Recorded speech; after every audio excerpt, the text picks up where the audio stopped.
So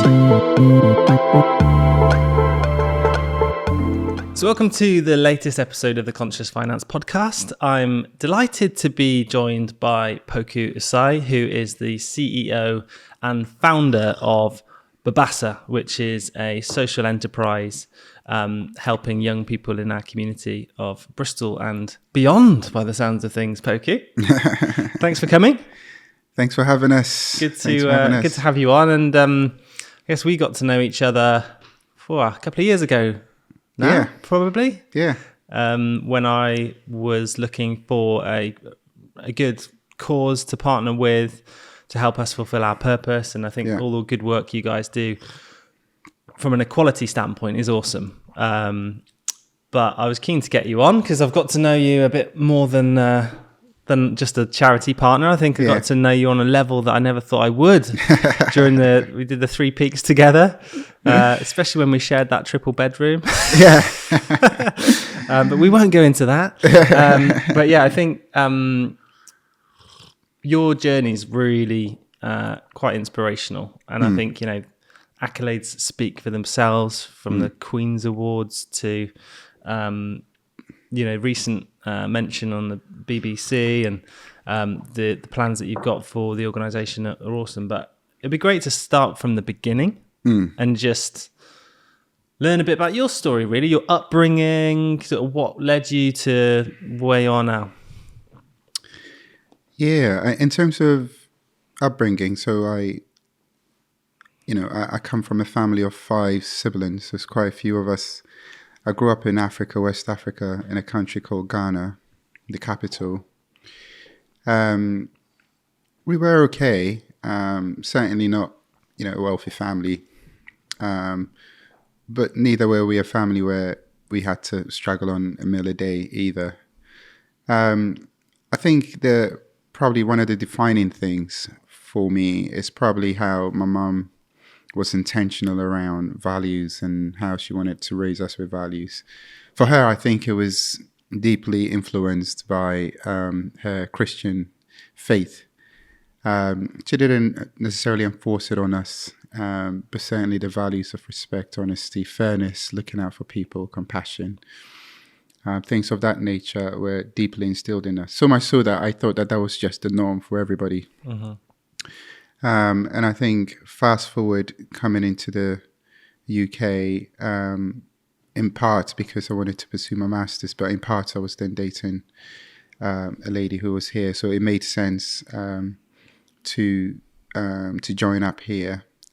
But joining up here, that was back in 2008, and I think I found it really surprising because 2008 was at the back end of the financial credit crunch and the recession. So unemployment was high everywhere, but particularly so amongst certain groups in society. And I had moved. I had visited Bristol a few times, but this time around I had moved to a place called Easton, which is a deprivation area. And I think it was just a sheer contrast from where I had lived before in Bristol and where I was living. And it felt like a totally different world. That combined with, the high unemployment numbers. I think I was saying it the other day that it was 41.6% for ethnic minorities, young people between leading up to 25 years.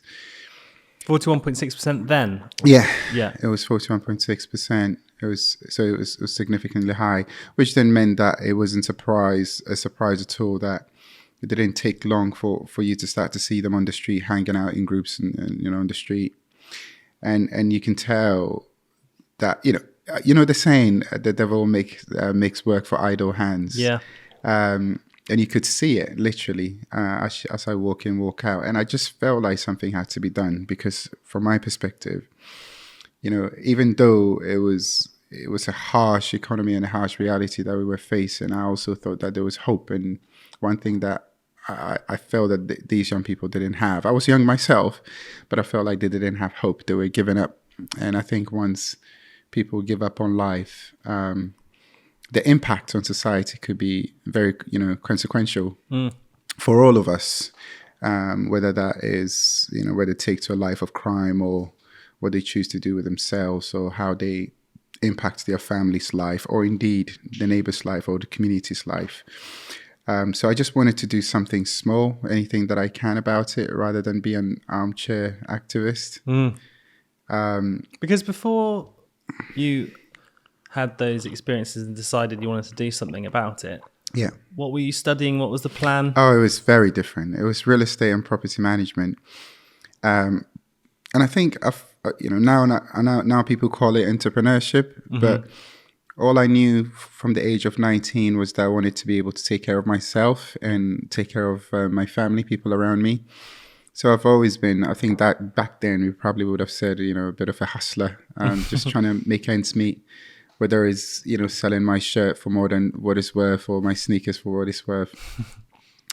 Did you have small businesses of your own in Ghana? Yeah. I remember back then the DVD was coming along and I thought, people can't afford DVDs, but they like to watch it, right?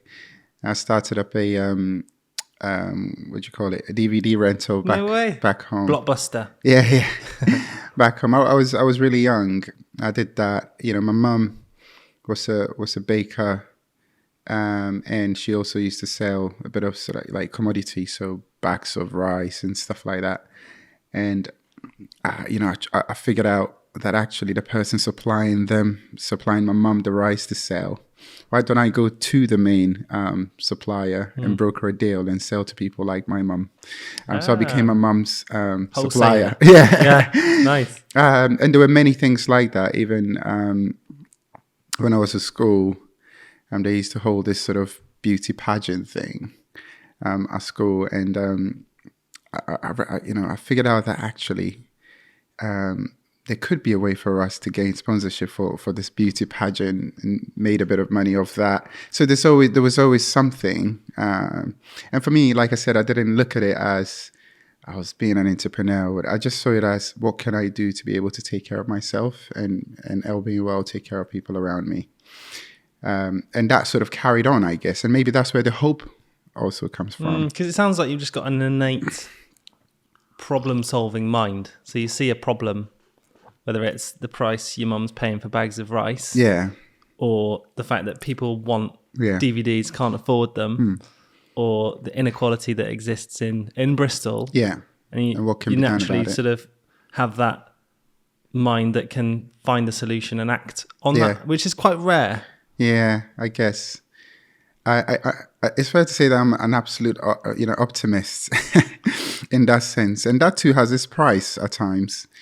As one of my heads of department tells me now, and I do have an absolute faith in humanity, and I do recognize that what makes humans beautiful is both the good and the evil. It comes together, but I like to think that no matter how dark a situation or an event is, just a spot of light still illuminates it. So I'm always on that side of the trajectory, that something positive can come out of something that is not that positive.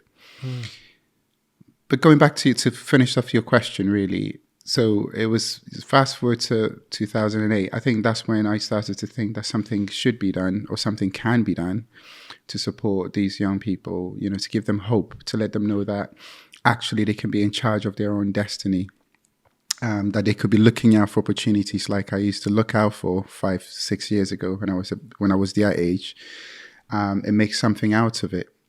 And I think that when I started to think that way, I realized that it was totally eclipsing my entire plans. I couldn't sleep, literally. I was just thinking about what could be done.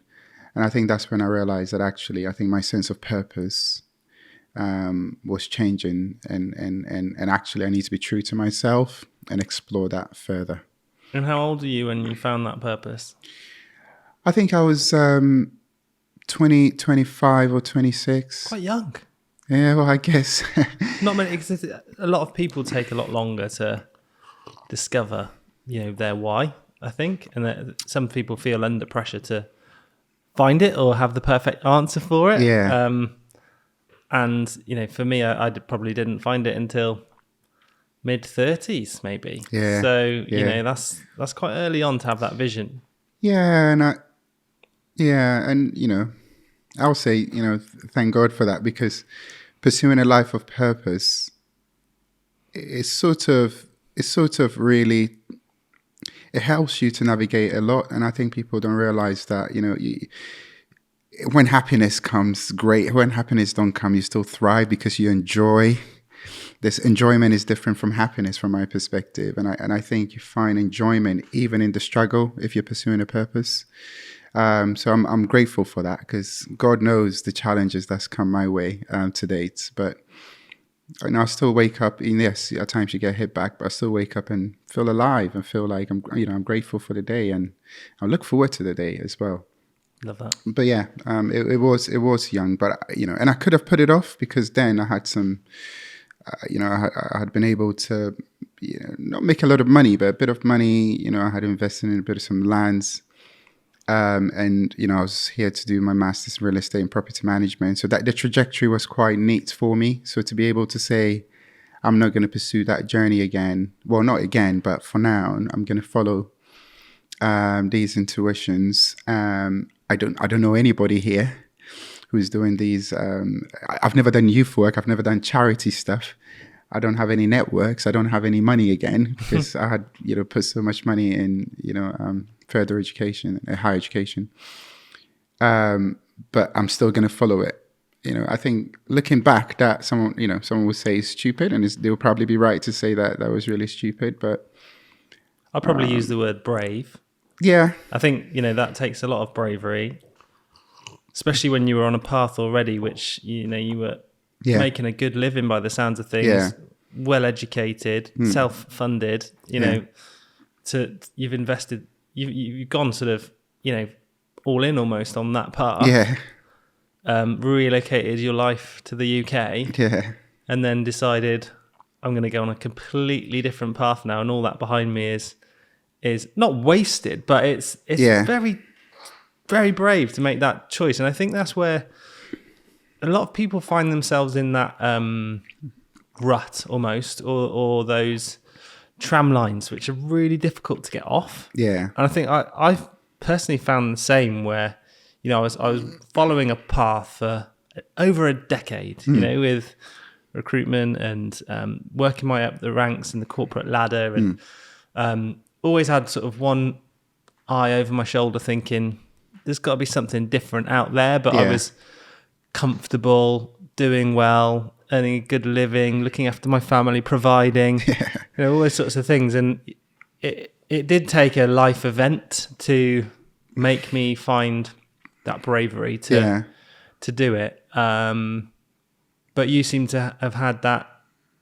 in you somehow. So what advice would you give to people? Because I think there's a lot of people listening who maybe seek out a bit more purpose, and don't necessarily know how to grab hold of it, or how to find the bravery to take that leap. What advice would you give them? It's a hard one, but I would say, I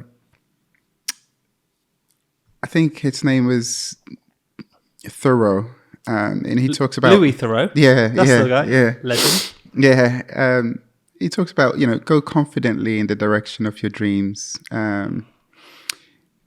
Live out what you're imagining, and as you try to live that out, the world around you, effectively starts to align to support you with that. Mm-hmm. And I know that probably still plays into the bravery bit, but at times people fear that there is, sadness in loss, or sadness in failure, or sadness in, and being embarrassed that you couldn't do it. But actually, what I find is when you're living out your purpose, even within mistakes, even when you're making mistakes and there are failures, you don't even view it that way. You view it as learnings, something to help you move on to the next. And there is, like I say, there may not be happiness all the time, but there is joy, and you feel content as a human being. But of course, you have to strike all this against, real life, real life obligations and responsibilities, particularly if you're a family member. But I think if even your loved ones were being true, they will want you to feel joy on a day-to-day basis rather than be miserable. So I would say just go for it. Be calculated to a distance, but just shoot for the stars. Love that. I think we're really similar in our outlook in terms of that silver lining and growth mindset. I think it's something that I evangelize about a lot. And I think what you said there around seeing every failure as an opportunity to learn or grow. I think that's if somebody can embrace that, because they will fail, they will make mistakes, and that first plunge will feel so uncomfortable. But the next time it will feel slightly less uncomfortable. And I think the more you push yourself out of your comfort zone, the more natural it starts to feel. And your body adapts, your brain adapts to those challenges. And I think that's something that people just need to take a bit of faith on in those moments, is that the body and the brain does learn. It is like muscle memory in a way. It's absolutely. Like, the first failure feels awful, but just don't give up on that first hurdle. You're building, from a neuroscience perspective, I guess you're building new neural pathways, aren't you? That's it. You stretch the same way that you go to the gym to stretch your muscles and then build new muscles. The same way you're stretching the mind and you're building new pathways. And you call it elasticity, I think. You sort of, and I think that's very true. And repetition makes habit, and habit makes it, depending on your perseverance, makes luck, isn't it? There's nothing like overnight success or overnight luck. Is based on together some of your past successes and some of your past failures, and there's the lesson that you take away from that. Funny enough, I heard this thing talking about, not that we don't have to digress for long, but there was a point about that I think it was Jordan that was talking about it. He said people think that memory is for us to remember the past, but actually no, memory is to help us structure what we need from the future. It's bringing up the things that we need to remember to help us structure ourselves for the better future. And I think if you think about it that way, then we realize that actually failure is a gift for us to learn from as much as success is. And that's where the foundation of resilience comes from, really, I think, is that memory bank of failures and how you overcame it. And people think that, I lack confidence, but actually underneath that is the lacking of resilience, because it's not having the history of having challenged yourself time and time again. The more you do it, the more confident you are to go and seek out those uncomfortable situations, which ultimately let you grow. Yeah, and I think it's interesting we're talking about this. And the other thing is, when people experience failure, obviously it comes with emotions, and at times that emotion is making you feel sad, unwanted, anxious.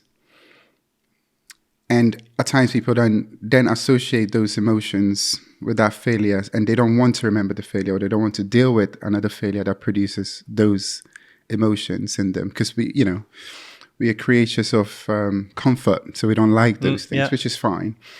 But again, what Jordan talks about, or what he mentioned was, as in Michael Jordan. No, actually, it was Jordan Peterson, right. And he was like, the mind will keep bringing up these things back to us because we've not dealt with it. And to deal with it is to voluntarily bring it up and say, okay, you produce these emotional responses in me. What am I to learn from it? And immediately you are able to not only, at times you can't rationalize it, but take away what you can do differently and what is it that you needed to know. You realize that when it comes up again, it wouldn't come up with those emotions again, particularly anxiety. Because your mind is almost, I guess it's a trigger, isn't it? It's trying to trigger you that, hey, there may be some, what's the word? Like an alarm system, triggering us to say this has not been dealt with properly. And if we're able to deal with it, not that it will make you feel 100% better, but certainly it will let you carry forward the things that you need to learn from it, as opposed to always seeing it as a block. Yeah, it's like it's backed up in science as well, isn't it? It is. That, exposure therapy. Yeah. And, you know, on a more extreme scale, if you've got a phobia and they put a spider in the corner of the room, then they gradually move it closer to you day after day, you know. Yeah. It can work for some people, not all, but it is scientifically proven that you're putting yourself in those uncomfortable situations. And I guess that it also reflects in business. So if you look at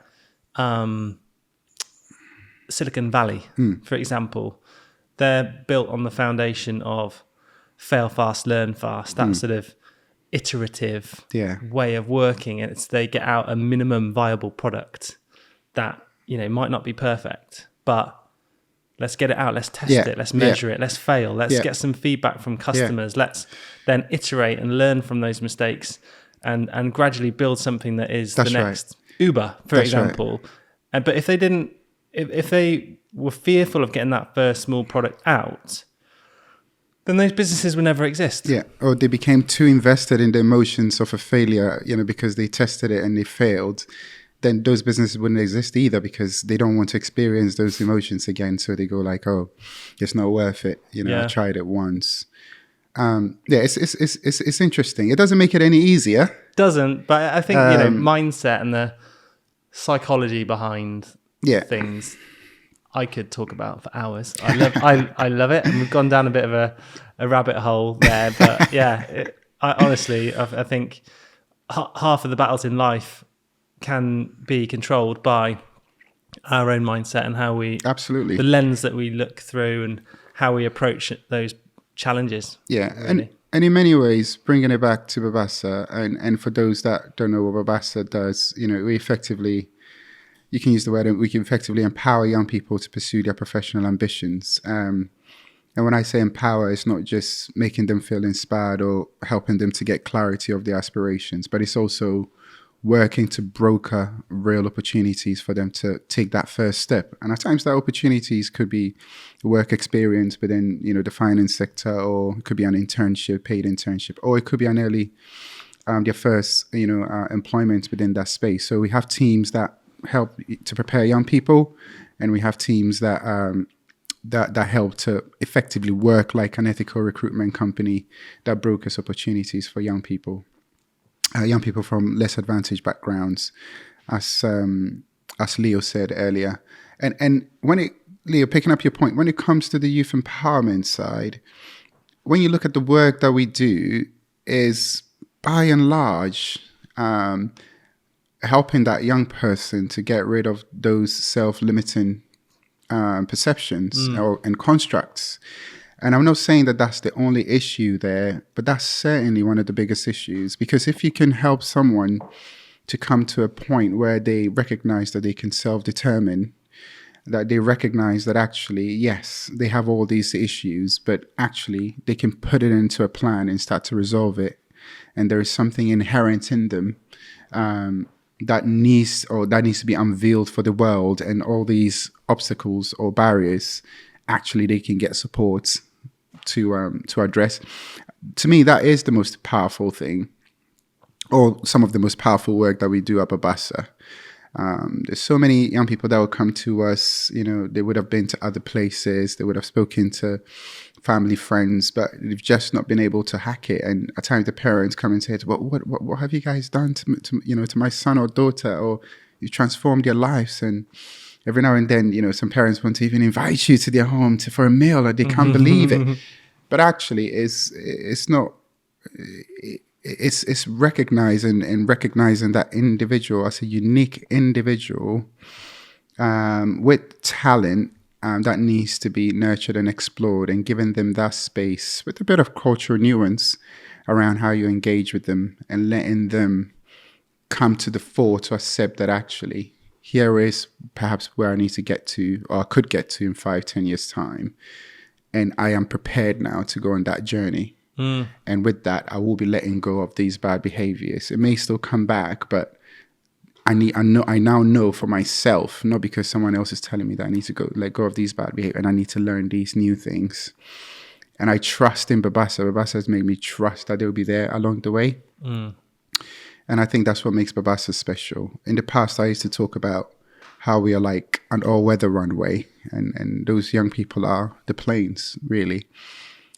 We are always there for you. You can count on this runway, but it should be your choice if you want to take off, right?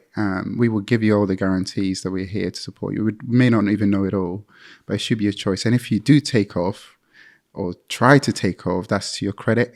And if you don't, that means you're not ready yet, and we still perhaps need to do some more and let you recognize that you've got what it means, what it takes to take off. Because I remember when we first met and I was exploring sort of Babbasa early on, you guys had some really interesting studies done on the local population and understanding, that certain percentage of vast majority of these young people know what they want to do with their life, which was surprising in the first point, because I didn't when I was that age. But then it's a minority that actually know how to get there. What were those statistics? It's by the age of I think by the age of 12 or 13, a lot of them would have higher aspirations, regardless of coming from an area of deprivation or family living in poverty. I think I hope I haven't got the number wrong. It's either let's go for the average around 10, and then what happens is once they move into secondary schools, it's a combination of factors as it picked up, but that level of aspiration drops significantly, and those factors, of course, is after 10 is when they start to really make sense of the world around them. And at times the world around them, whether it's through the media, whether it's through their local area, what they see in their local area, or reinforces something for them, and often it's not something positive for them or people that look like them. So that builds that self-limiting belief, starts to feed into that. But also there is the practicalities that, for example, if a young person living in St. Paul's, for example, if they wanted to be a doctor, the probability of them finding a doctor of a 3-mile radius from them may be very, very, may not be the case, basically, because that area of deprivation, that's not where doctors tend to live, right? So it then means that the paucity of support networks or indeed role models, again, reinforces that. But it also doesn't tend to help, because the UK, the way we are structured, your postcode, you can only go to school, the school that you go to needs to be within a certain radar from your postcode. It means that those postcodes are of kids similar to you who haven't experienced a lot. And the teachers, unfortunately, if I can say, some teachers are wonderful, but when it comes to aspiration, some are just terrible. I mean, the number of young kids that will come to us and say that, I really wanted to be a pharmacist, or I really wanted to do this, but my teacher said that I was aiming too high. Wow. It's like, why would you tell any human being that? Of what rights do you have? It's far too many a case. Or they'll tell their teacher that, they really want to do something around, IT, or, they don't know exactly, but they love IT. And the teacher will tell them that, well, why don't they first and foremost consider being joining their mum and doing the cleaning. And maybe after a while they can think about, rather than say that, okay, that's what you want to do. Let's look at agencies that can help you, or perhaps let's look at potential mentors that can help you, or explore this on the internet. It tends to be really, really bad, particularly in Bristol. And what teachers, what they do to curb the aspirations of young people. And I'm not saying that at times it's not well intended. At times they feel that where that young person is, perhaps they need to engage in some real life world of work experience first. But by not affirming that actually they can be whoever that they choose to be, means that actually from a construct perspective, you've already curbed it for them. So I think that too reinforces the situation. And then, of course, if you were to look at the system more broadly, it doesn't help when you look at some of the institutional policies that are in place, right? It just strengthens the idea of the haves and have-nots. Segregation. So, segregation to its core. Even right down to access of some amenities. So it's quite significant, and I think that's where I believe that in any society you need an organization like Babbasa, because if you were to leave those economies to its natural forces, I believe that inequality would just be a byproduct of that. People would suck out what they can and leave out what they don't want. But if you have agencies such as Babbasa, then it helps to level the playing field. Yeah, definitely. I think it's a solution that exists now, and the systemic problems that you've mentioned there are probably much longer in terms of how do we break that cycle. Yeah. And what I love about Babbasa, for anyone listening, is anybody can be an equal opportunity ambassador for these young people. Yeah. Myself included. I'm really enjoying my mentorship journey with some of the young people with Babbasa, but I love how it's really relevant to their dreams. Yeah. So if they want to become a marketeer, you'll hook them up with a chief marketing officer. If they want to become a finance director, then they'll speak to a CFO or a head of finance that has been there and can guide them through it. And it's not overly time consuming to be an EOA.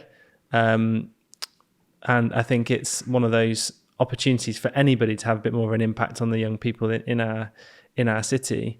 And if anyone listening is interested, then please reach out to me or Poku, and we can hook you up, because it's a really good program. So what I think would be useful is to shine a light on the realities of the inequality in our city, of Bristol. And obviously not all listeners are from Bristol, so this can be mirrored, I'm sure, and applicable to other cities in the UK. But I think I was really surprised when you first gave me the statistics and the realities of what it faces, because when you walk the streets, you often don't see it, especially if you're just going to work in the city centre and coming back out to your suburban life.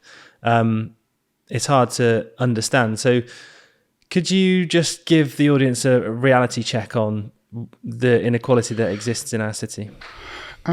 Maybe for wider, because you mentioned that your audience sort of countrywide, I guess one of the challenges is the UK. Like when you purely talk about social mobility in the UK, i.e., what does it take? What's the probability of someone who's stacking shelves at Tesco to become a CEO of an organization? If you were to look at the OECD index for social mobility, i.e., country by country, I think the UK is was certainly at the bottom percentile or quartile across the world. That is, so even though it's a wealthy country, I think it's the bottom 10 or something like that, which is really surprising. You would have thought that with the structures, with whatever, that it shouldn't have been that hard. But it's actually quite difficult. And I guess that's why people talk about the UK being quite classist in the way it's structured. But when you put that down and you also maybe look at it through the lens of race and ethnicity, which of course has defined a lot of the UK's history, what you will find is that whilst at the moment the percentage has increased, but whilst you have say minorities or people of color making up about 14 or 18%. I have to check the new census data. They fill up more than 60% of the low income households. So 14% fill up 60%. Of the whole of the UK's low income households. So it's really significant in terms of when you look at the dynamics. So the contrast between race and poverty in the UK is really strong. And then when you sort of take a deep dive into Bristol. So Bristol, when I say it's a wealthy city, I mean is one of the 4 or 3 cities that contributes to the treasury. So it's a very wealthy city. But then when you look at the structure of the way it's structured, you do have, so in the UK, they have what they call the deprivation index. And within the 10% of the most deprived places in the UK, Bristol has got like 4 of those in a small city. Wow. With circa 500,000 people. And actually, 2 of those places are in the 5%, the 5 most deprived wards in the UK. So that's where you start to think, Jesus, if it's so wealthy and it has got some resources. I'm not saying that it's got wealth of resources that are abundant, but it's got what it takes to actually course correct some of these issues. Then what's the issue? What are the blockers, so to speak? And I think it's more than just policy. I think there's a great deal of institutional bias, because some of these problems, with a bit of a focus, it could be addressed. So it was no surprise then for Bristol to be, when the national studies was done, to be recognized as the 7th worst place for ethnic minorities to live and work out of the 348 districts in England and Wales. And you see it play itself out over and over again. I mean, just this morning, we're beginning to see in the news what is happening in London, very quickly being replicated in Bristol with the knife stabbings and what have you. And it goes back to what I was saying, Leo, around the 2008, that when people start to feel a sense of apathy, a certain sense of despondence, a sense that actually they're less of a human being, the way humans react in society tends to be the vices that we're beginning to see.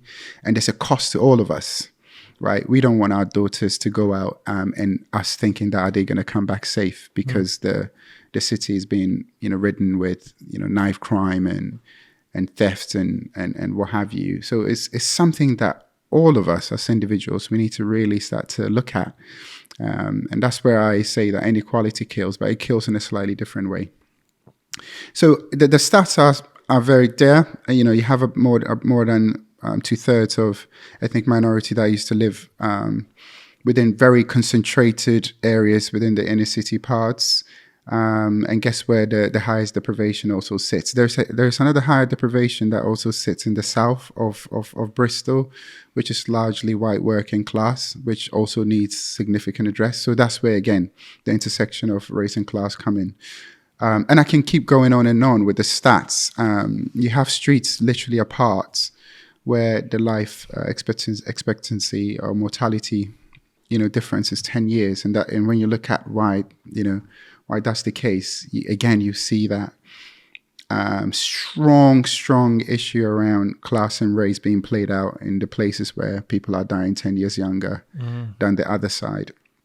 So I think we owe it really to ourselves for living in a place like, in a city, a beautiful city like Bristol, working in a place like Bristol, to say, hey, what can we meaningfully do? How can we as individuals meaningfully contribute? And also as organizations that this city is hosting us meaningfully contribute?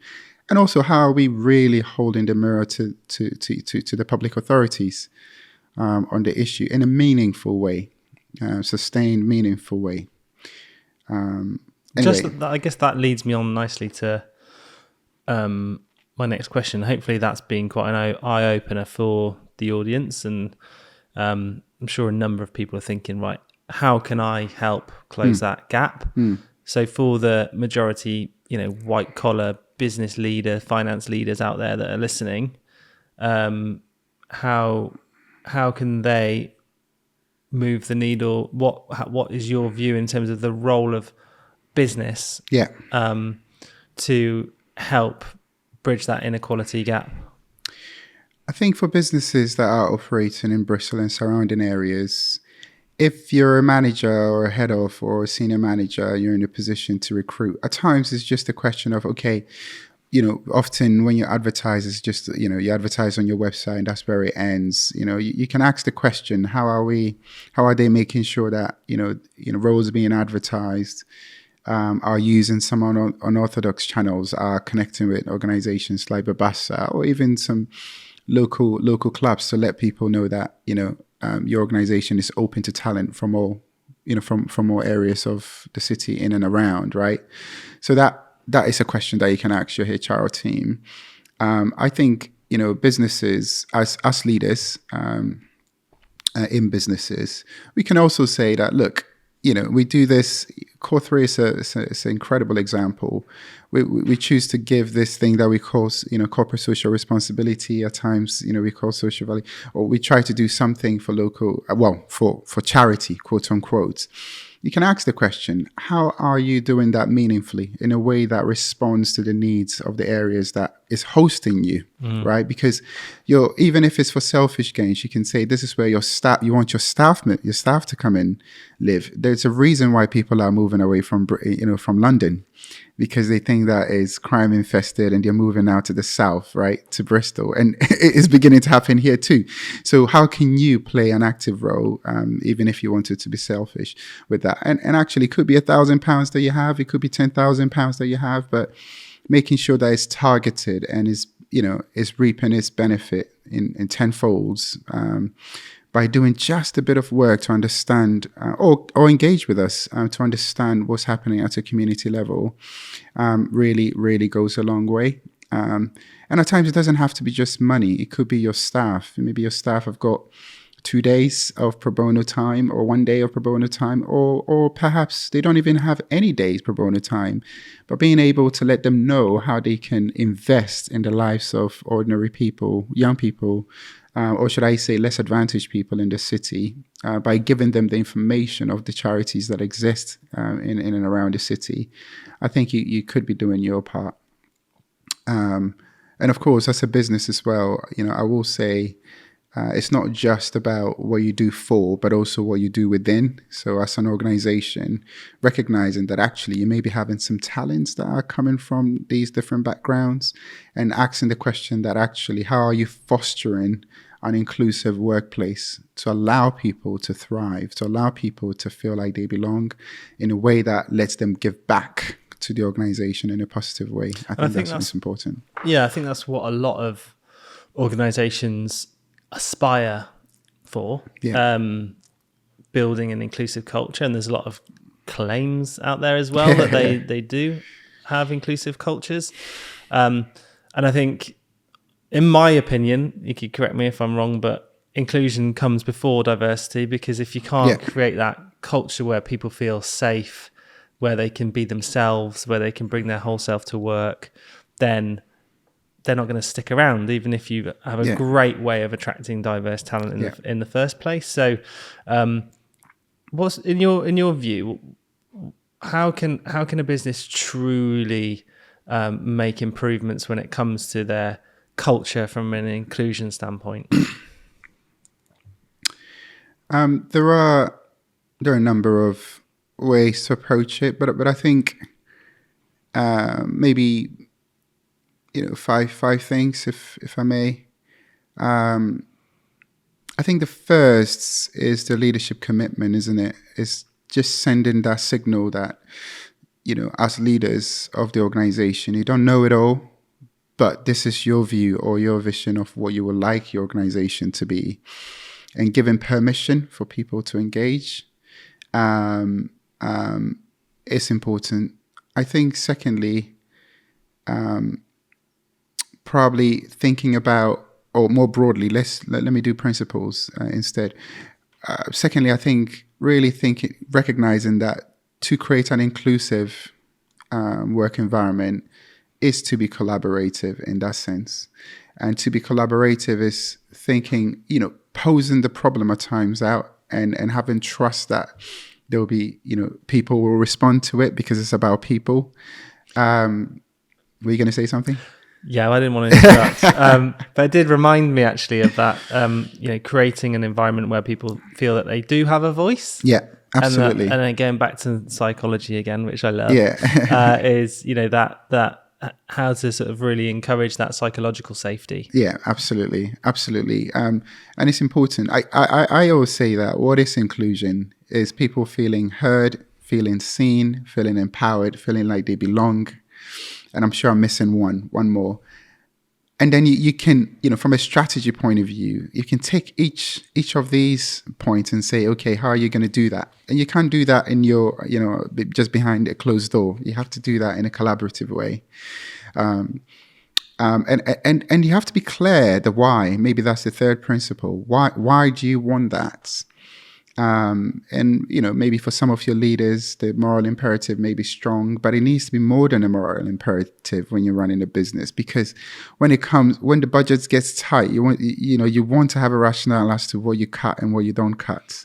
And you don't want to have it just as a cherry on a cake where, you just hit it off if things becomes tough, right? Because you're talking about people.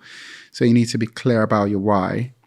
And if you're not even too sure, then engage with someone to help you explore the deep science behind inclusive workplaces and how it gives back to your organization so that you can track that. And maybe that's the fourth. The fourth is, be bold, work with the organization to come up with where you would like to be if you're not there, and be accountable to those. And that doesn't mean that you will always get it. And you need to manage their expectations from the onset that this is where we want to be in 3 years. We're going to work together to get there. If we don't get there, we will have to hold ourselves accountable and review why we didn't get there. And I think you need to be able to hold yourself accountable to that. I said 5. I think I've mentioned 4. I can't think of the 5th one. I think there's been 5 in there. Yeah. And I think it's so much deeper than just making the claims on your website. Yeah, I think the performative stuff will just come back to hurt you significantly.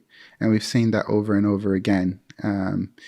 You're just creating rods for some staff members, to use if you don't really mean it. So it's better for you to, recognize that there may be some element of vulnerability to it. Step into it, ask for support, like Leo said, engage proper support. And I must also say that there's so many people out there that call themselves EDI experts or whatever that, are terrible, if I can say, it's either they don't know what they're talking about, or they just purely look at it from a social justice perspective. But if it's within a business, then it needs to make sense for the business, right? Otherwise, you're talking of the issue around sustainability. It needs to be able to be sustainable. So talking about it making sense for the business. Exactly. What would you say is the business case for a more inclusive and diverse culture? I mean, so it depending on, so if you're a business and you want to, I guess it depends on your products and services.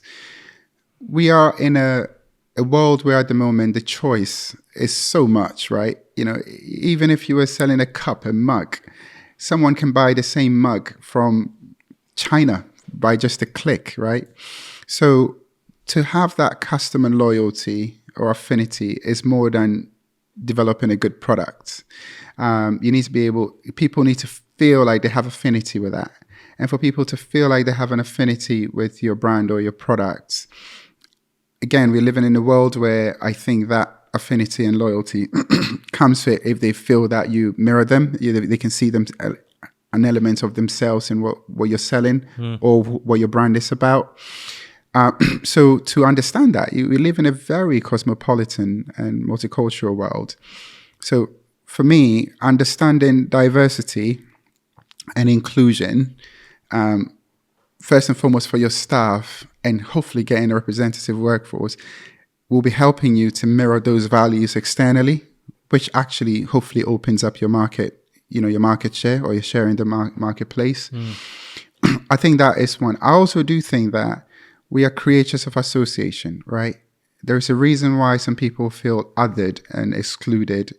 when you've not said anything, but it's just through your actions. And I think the more you make some of your staff members, talented staff members, feel othered, then the likelihood that they are going to leave, right? So here we're speaking to retention. And again, at the moment, we're living in a world where someone can be in England, but working for a company in Qatar, if you see what I mean. So talent, there's a real fight for talent. And I think if you are to retain talents, it's gone past where it's just how much you pay people, right? It needs to be that person feeling heard, feeling seen, and feeling included, feeling like they belong in your company. And I think that too is a reason for that. So I've said 2. But I think also 3, we shouldn't forget, that we will have to consistently evolve. Now, we're talking about AI. A lot of products on the market are not going to be viable products or services, right? We wouldn't need them again because there will be other ways of doing it for far cheaper. And I think innovation, it doesn't come from, I think effectively innovation comes from different world of thoughts, right? And the more different views you have in a space, the more likely that you are going to have an innovative product or service emerge, or indeed a version of your service emerge that is fit for the marketplace. So I think that's, maybe I'll leave it at that for the 3 things. Love that. Innovation, retention, and market share. And I think that's why you need to look at it in a more serious way. There's no better business case than that. So I guess to finish, what is your vision for the future when it comes to cities and the role cities have to play? And it'd be good to maybe learn about that from Bristol perspective, but then how can you apply that sort of more systemically across the UK? And I presume the role of cities in fighting inequality. Yeah. I think my view is that there ought to be a city response. There ought to be a city response to inequality, in that there would always be an element of, but it doesn't have to be that disastrous, that it's actually affecting the city, affecting companies, and affecting people in such a significantly adverse way. So for me, I think the view, and no one organization can do it alone. So my view is that I've come to a place where I'm saying that there ought to be a cross-sector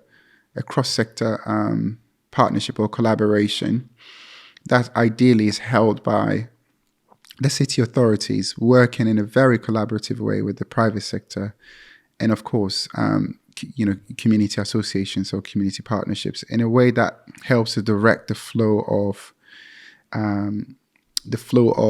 can I say, or the demand and supply of labor. It basically makes it easy for employers to access these talents from these backgrounds without needing to feel like they have to scratch their heads and find scientists and specialists just to be able to recruit 1, 2, or 3 people. I'm also generally advocating for social mobility agencies to be formally recognized. At the moment, if there is something negative that happens, where there's a knife crime or whatever, people say that, we need more youth centers. I don't think the solution is more youth centers. I think the solution is more social mobility agencies that do preventative work, help individuals. It could be young, it could be olds, but those that are from less advantaged backgrounds, to recognize what they can do and help them integrate back into the economy one way or the other, in a way that is not forced, but in a way that makes them recognize that they're pursuing their purpose.